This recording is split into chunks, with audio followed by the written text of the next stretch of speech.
తిరుపతి కొండపైన మాకు ఇచ్చిన రూమ్స్ పక్కనే ఇట్లా చాలా షాప్స్ ఉన్నాయి, మెడికల్ షాప్స్ కూడా ఉన్నాయి. పాపాయికి సెర్లాక్ తీసుకురావడం మర్చిపోయా, సెర్లాక్ కొందామని వెళ్ళాను.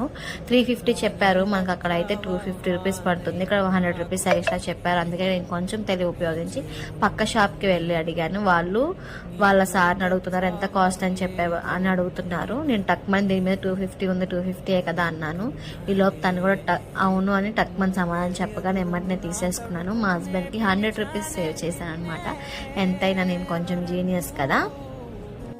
ఇంకా సెర్లాక్ తీసుకొని రూమ్కి వెళ్ళి పాపాయికి పెట్టేసి రూమ్ అయితే ఖాళీ చేసి కాణిపాకం అయితే స్టార్ట్ అయిపోతున్నాను. నా ఫేస్లో ఏదో కొంచెం కొత్తగా కనిపిస్తుంది కదా, ఏంటి అని అంటే ఐలైనర్ వేసారు, కళ్ళ మీద వేస్తారు కదా, అది వేస్తుంది అనమాట మా అక్క. నేను ఎప్పుడు వేసుకోవాలి, నాకు వేసుకోవడం కూడా రాదు. అందుకే కళ్ళు అంత పెద్దవి చేసి చూపిస్తున్నా. ఇందుకే నాకు ఐలైనర్ సెట్ అయిందో లేదో అనేది కామెంట్ చేయండి. ఇంకా మేమైతే కాణిపాకం స్టార్ట్